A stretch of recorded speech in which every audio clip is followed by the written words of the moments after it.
Have you ever sat down with a clear, important goal for your day, only to find yourself, hours later, wondering where the time went? You open your laptop to work, but a notification flashes. You click. It's a message, then an email. Then you remember a video you wanted to watch.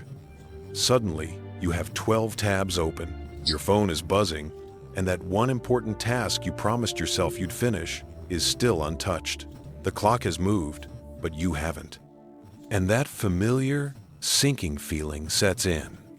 The feeling of your own potential slipping through your fingers. This isn't a personal failure. It's not a character flaw. It is the default state of the modern mind. We are all living with a leaky bucket for a brain. Every notification, every quick check, every new tab is another hole, draining your focus, your energy, and your time. And the cost is staggering. Researchers at the University of California found that after a single interruption, it takes the human brain an average of 23 minutes to regain a state of deep focus. MC1, 23 minutes. Now, multiply that by the dozens of micro-interruptions you face every single day. How many of those 23-minute blocks are you losing? The math is terrifying. You are essentially trying to fill a bucket that is riddled with holes, and you're left wondering why you're always running on empty. But what if you could patch those holes? Not with sheer willpower, which always fails, but with a system. What if you could train your mind to not just resist distraction, but to become so fully immersed in a task that the world around you simply fades away? This isn't a new, trendy hack invented by a Silicon Valley guru. This is a principle that has been tested and perfected for centuries in the Zen monasteries of Japan. Its name is Ichigyo-Zammai, and it is the key to not just getting your work done, but to reclaiming your attention, and with it, your life. Chapter 1. Jake, the Prison of Potential. Our story begins with a young man named Jake Morrison. At 16 years old, Jake was acutely aware that he was losing the most important race of his life, the race against his own potential. On paper, Jake was bright. He understood complex concepts in math and physics. He could see the elegant logic in a line of code. He wasn't a bad student, but he was trapped. His mind was a storm of thoughts, dreams, and anxieties, all swirling at once. He would sit down with his calculus textbook, full of intention, but within minutes, his focus would shatter. A thought about a YouTube video would pop up. Then he'd imagine his future self, working at a place like Google, celebrated and successful. He'd craft entire speeches in his head where his friends apologized for doubting him. He was a brilliant daydreamer, but his reality was suffering. His grades lived in the mediocre middle. A C+ here, a B- there. Enough to get by, but not enough to touch his dream. Admission to the Massachusetts Institute of Technology, MIT, one of the most competitive universities on the planet. And his friends, they loved to remind him of the gap between his dreams and his reality. Jake, you want to be a software engineer at MIT, but you can't even get an A in high school math? Come on, man, be realistic. You'll end up flipping burgers. They laughed it off, but each word felt like a confirmation of Jake's deepest fear, that he was all talk, a fraud who couldn't back up his own ambitions. The pressure at home was no better. It wasn't malicious. His parents would say, "Jake, you have so much potential if you just applied yourself." He knew they were right. He could feel the potential inside him, like a locked room he couldn't find the key to. Every time he sat down to study, it was as if his own mind was sabotaging him, pulling him away from the very work that could set him free. This cycle continued until one day, after receiving yet another disappointing grade on a calculus exam, a grade that screamed average, Jake hit his breaking point. The paper felt heavy in his hands. The red ink wasn't just marking wrong answers, it was marking his failure. He was tired of being mediocre, tired of disappointing his parents, tired of the jokes, tired of feeling like a prisoner inside his own skull. But this time, Instead of spiraling into despair or numbing himself with video games, Jake did something different, something courageous. He decided to ask for help. Chapter 2. The Meeting with Mr. Tanaka. The next day, with a knot of anxiety in his stomach, Jake approached Mr. Tanaka, his math teacher. Mr. Tanaka was a man of Japanese origin in his 52nd, and he carried a unique presence in the school. While other teachers fought for control of their classrooms, Mr. Tanaka commanded a quiet, effortless respect. He never raised his voice. He would simply stand at the front of the class, calm and centered, and the room would fall into a respectful silence. Jake found him in the teacher's lounge at the end of the day. Mr. Tanaka, can I talk to you for a minute? The teacher looked up from his papers, removed his reading glasses, and gestured to a chair. Of course, Jake. Please, sit. What's on your mind? The words tumbled out of Jake. Sir, I don't know what's wrong with me. I want to do well. I really do. I have these big goals, but when I sit down to study, my mind just goes everywhere. I can't focus for more than 5 minutes. I'm distracted all the time, and my grades won't improve, and I'm stuck. Mr. Tanaka listened, his expression neutral and patient. He let the silence hang for a moment after Jake finished. Then, a small, knowing smile touched his lips. It wasn't a smile of pity, but of recognition. Jake, let me ask you something, Mr. Tanaka began, his voice calm. When you study, how many tabs are open on your computer? 10? Maybe more, Jake admitted. And your phone? Where is it? On the desk next to me. Notifications on? Yes. And when you're reading your textbook, is a part of your mind also thinking about what you'll do later or replaying a conversation from earlier? Jake blinked, stunned. How did you know? Because, Mr. Tanaka said, leaning forward slightly, I was exactly like you when I was your age. MC2. Jake's eyes widened. You? I grew up in Kyoto. My mind was a restless monkey, always swinging from one thought to the next. I struggled terribly until my grandfather, a man deeply connected to Zen practices, taught me something that changed the entire trajectory of my life. He took a clean sheet of paper and, with a steady hand, wrote 4 characters on it. He slid the paper across the table. Jake looked down. Ichigyo-Zammai? Ichigyo-Zammai. Mr. Tanaka corrected gently.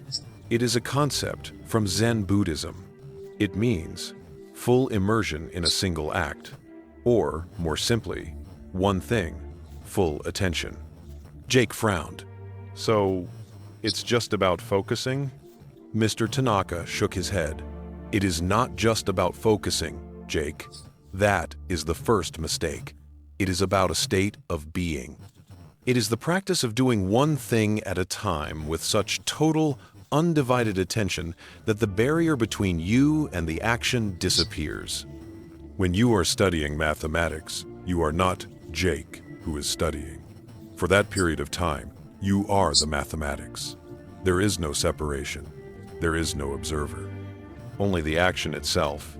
He could see the concept was still abstract for Jake. Think of it this way.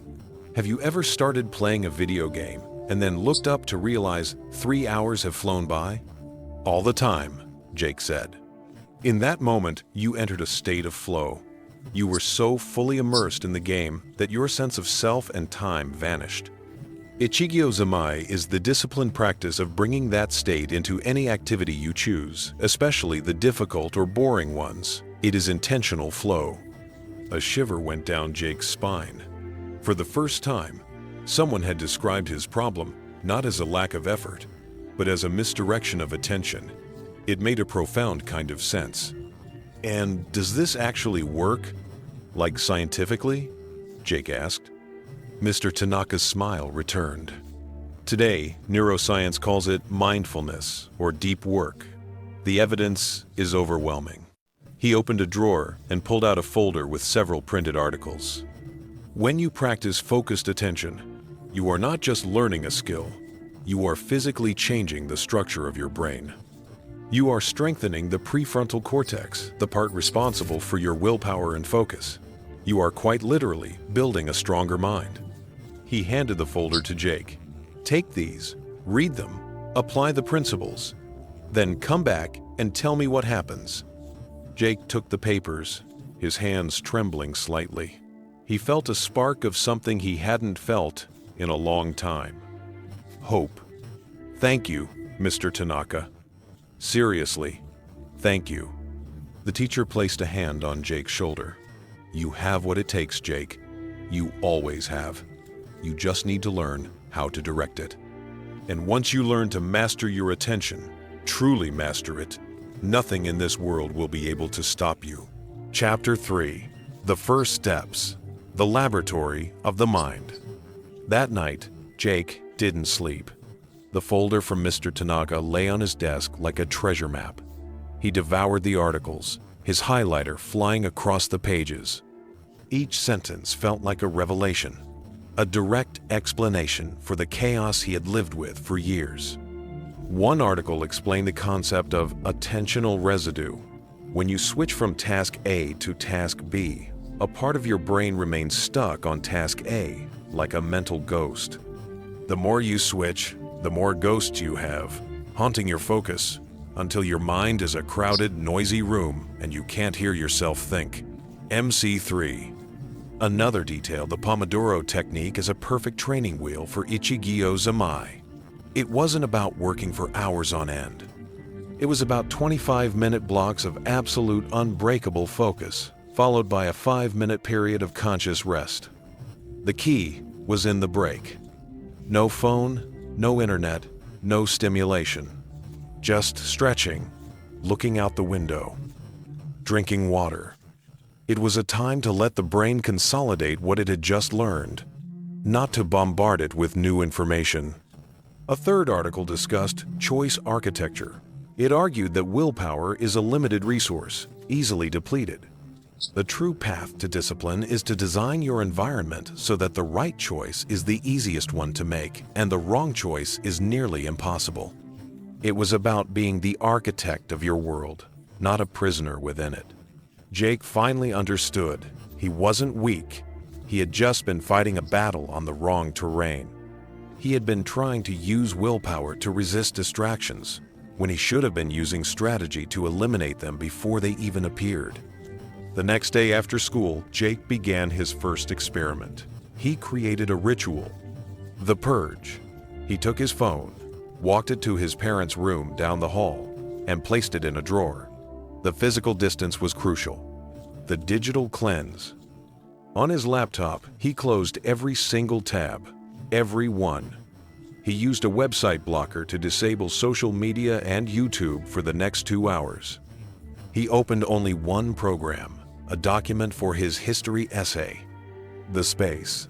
He cleared his desk of everything except his laptop, a notebook, and a pen. The clean, minimal space felt calming, not intimidating. The signal. He set a timer for 25 minutes. Then, he did something he'd read about. He took 3 slow, deep breaths, focusing only on the sensation of the air, filling his lungs and leaving his body. And then he began. The first 5 minutes were pure agony. It was as if a part of his brain was having a temper tantrum. This is boring. Just check your phone, it'll only take a second. What if someone texted you? What's happening online? The urges were physical, a itching in his fingers to reach for a device that wasn't there. But this time, Jake had a new tool. Instead of fighting the thoughts or giving in to them, he simply acknowledged them. He remembered the Zen phrase from one article, "When the mind wanders, gently bring it back." So, in his mind, he would say, "Ah, there's the urge to check my phone." And then, without judgment, he would return his gaze to the history document. He did this 10, maybe 15 times in that first 25-minute block. It was exhausting. But something shifted in the second block. The distractions became less frequent, less intense. He found himself actually reading a paragraph about the Roman Empire, and then the next one, and the next. He wasn't just seeing the words, he was understanding them, connecting them. When the timer rang for the end of the third block, Jake looked up, dazed. He checked the clock. 75 minutes had passed. 75 minutes of sustained, deep work. In that single session, he had written more of his history essay than he usually did in 2 weeks of frantic, distracted effort. A surge of power, of pure capability, rushed through him. For the first time, he felt like he was in the driver's seat of his own mind.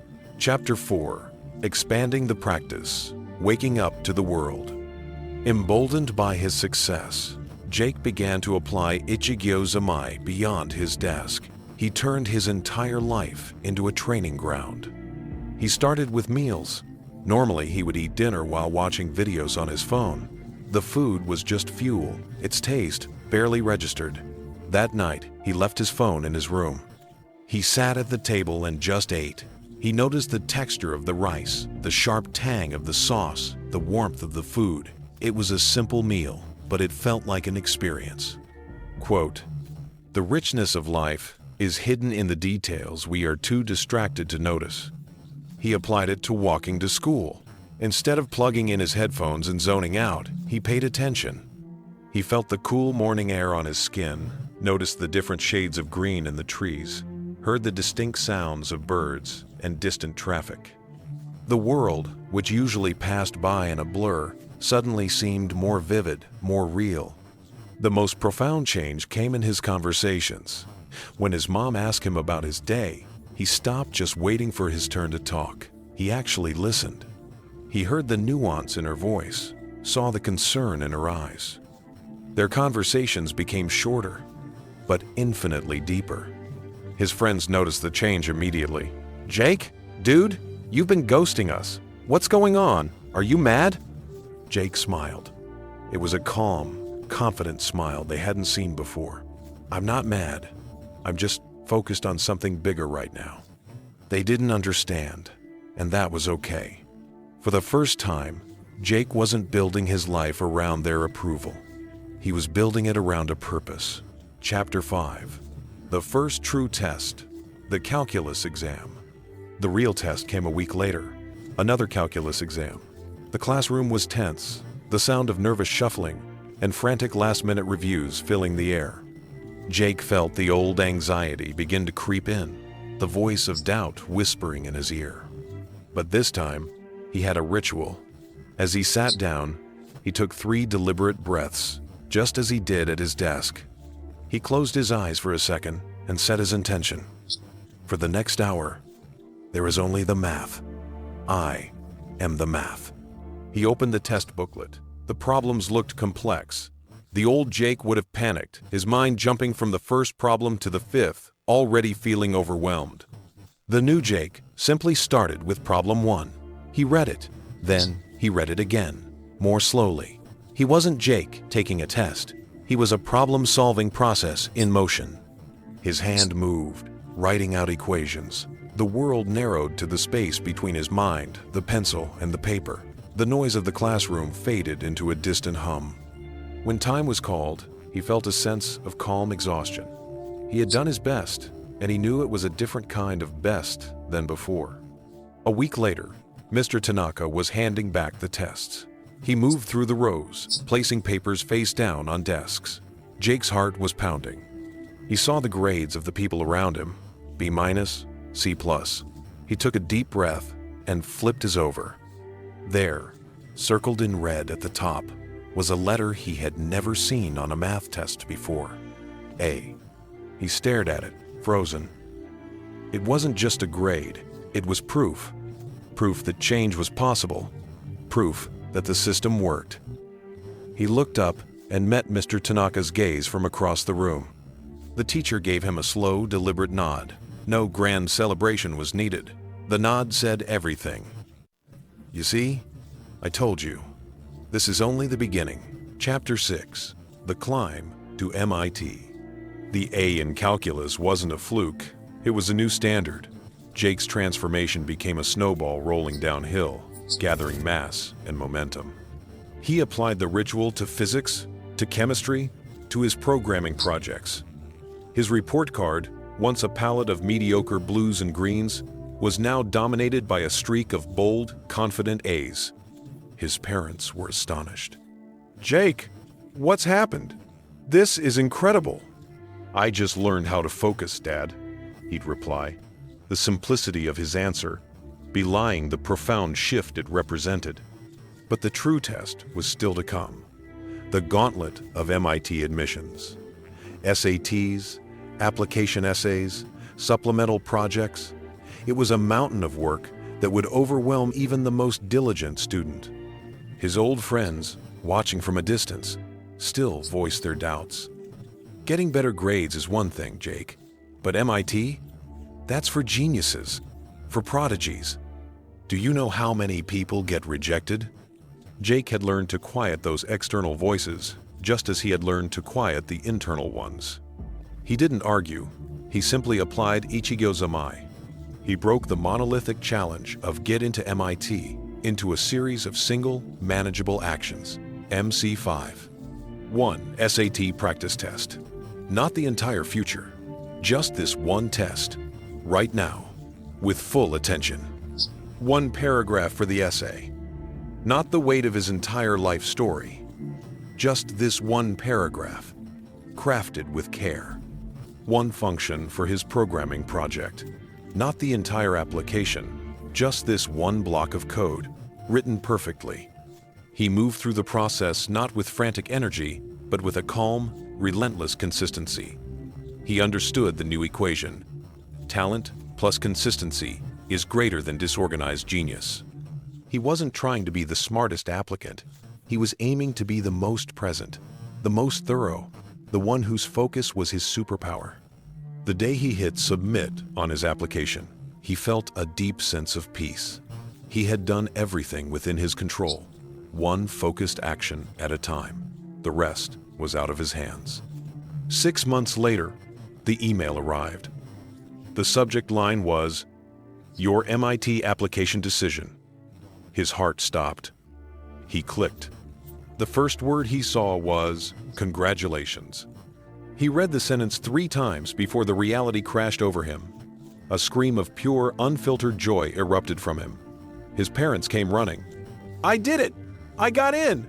I'm going to MIT!" The hugs, the tears, the disbelief, it was a whirlwind of emotion. But beneath the celebration, Jake felt a profound gratitude, not just for the acceptance, but for the journey. He hadn't just gotten into a university, he had unlocked a way of living.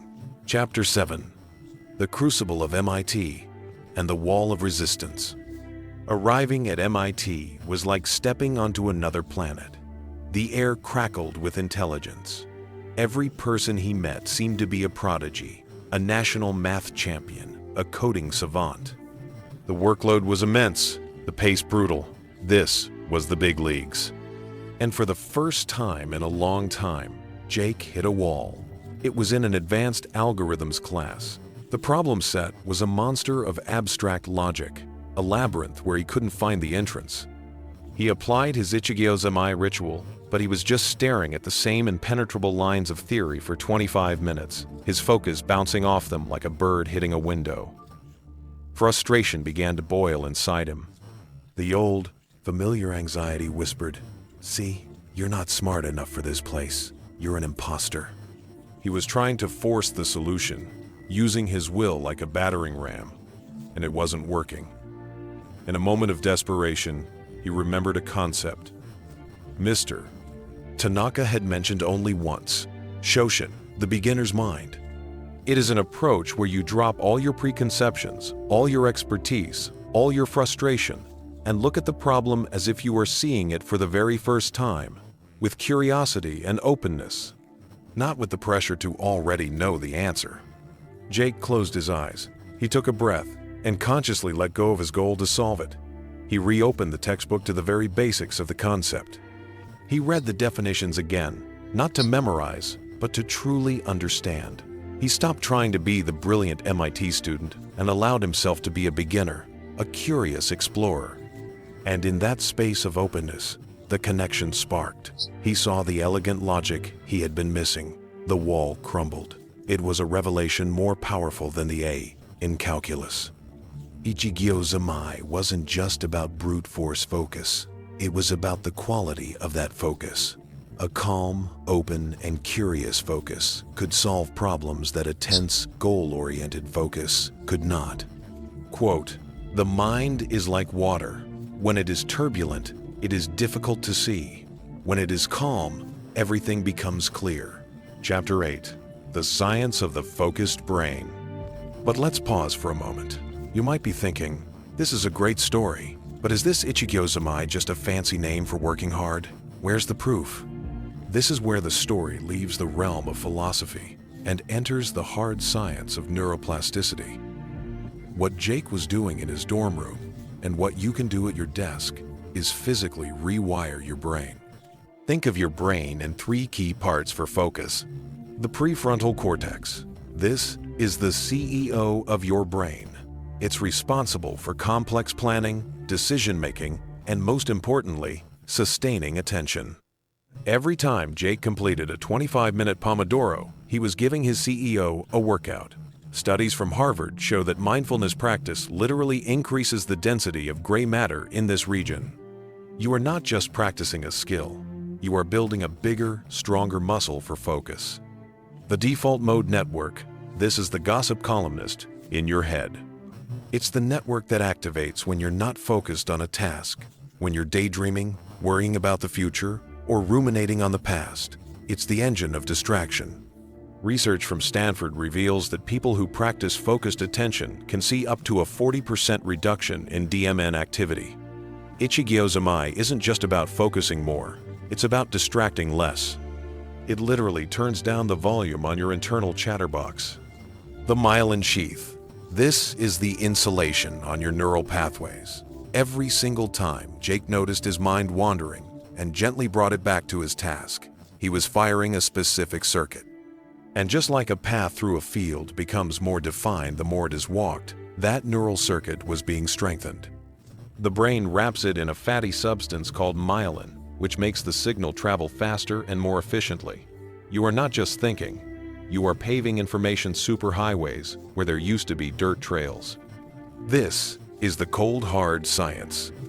The state of Ichigyo-Zammai, of flow, is a measurable, achievable neurological state. You are quite literally forging a new brain, one focused session at a time. Chapter 9. Beyond Productivity. The Art of Truly Living. Jake graduated from MIT with honors. He landed a coveted job as a software engineer and quickly climbed the ranks to become a team leader. He had achieved the external success he had once only dreamed of. But the most profound change was internal. The true power of Ichigyo-Zammai revealed itself not in his productivity, but in the quality of his life. He realized that for years he had been living on autopilot, missing his own life as it happened. He was so busy thinking about the future or dwelling on the past that the present moment, the only moment we ever truly have, was slipping through his fingers, unseen and unappreciated. Ichigyo-Zammai became his tool to step out of the matrix of constant mental chatter and into the real world. He discovered that a meal eaten with full attention, noticing the flavors, textures, and aromas, was more satisfying than any feast consumed while distracted. A walk in the park, where he actually felt the sun on his skin and heard the birds, was more refreshing than an expensive vacation spent planning work. A conversation with a loved one, where he was fully present and listening, built a deeper connection than thousands of distracted words. This is the secret that neuroscience is now confirming. A wandering mind is an unhappy mind. A Harvard study tracked people's thoughts and moods in real time and found that regardless of what they were doing, if their mind was wandering, they were less happy. Happiness isn't a destination you arrive at when you achieve your goals. It is a byproduct of being fully engaged in what you are doing right now. Jake's colleagues would ask him, "How are you so consistent? So calm under pressure?" His answer was always the same. "I'm not special. I've just learned to do one thing at a time. When I'm coding, I'm just coding. When I'm in a meeting, I'm just in the meeting. When I'm home, I'm just home. He had learned that success isn't about having more time. It's about having more presence in the time you have. Your life is literally made of moments. And if you are not present for them, you are missing your life. Chapter 10. The Legacy. Passing on the Torch. The story comes full circle in a quiet conference room. Jake, now a confident leader in his late 22nd, is mentoring a young, brilliant intern named Sarah. She is exactly like he was, incredibly smart, but frustrated, scattered, and drowning in distractions. "I don't get it," she says, on the verge of tears. "I'm working all the time, but I can't keep up. My code is messy. I'm missing details.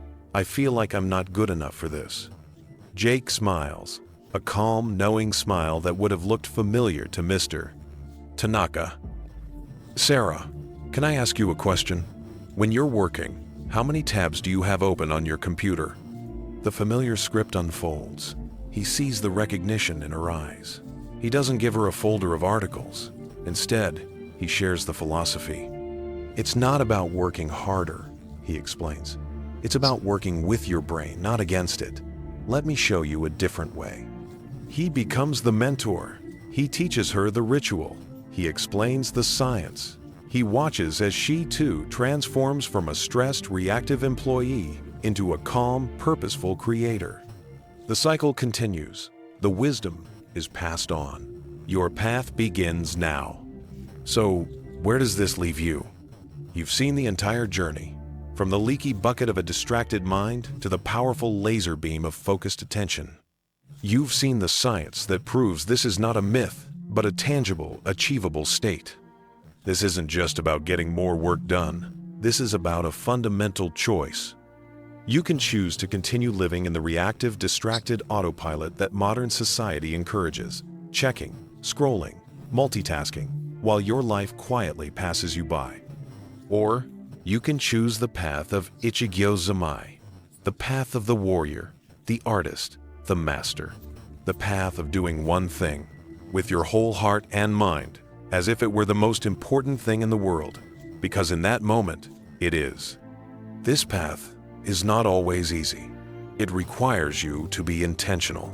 It requires you to design your environment. It requires you to gently, patiently guide your mind back, over and over again. But the reward is nothing less than your life, fully lived. So, I will leave you with one question and one challenge. The question is for the comments. What is the one distraction you will eliminate? The one dependency you will remove, starting today? Is it your phone on your desk? Notifications? The need to have background noise? Name it, declare it, make it real. The challenge is for you. For the next 24 hours, I want you to practice Ichigyo-Zammai with just one routine activity. When you eat your next meal, just eat. When you drink your next coffee, just drink. When you have your next conversation, just listen. Be fully there. Experience the difference. This is how you start. This is how you wake up. This is how you begin to master your attention, and in doing so, master your life. You have the map. The path is in front of you. Walk with honor. Follow the path. I'll see you in the next video.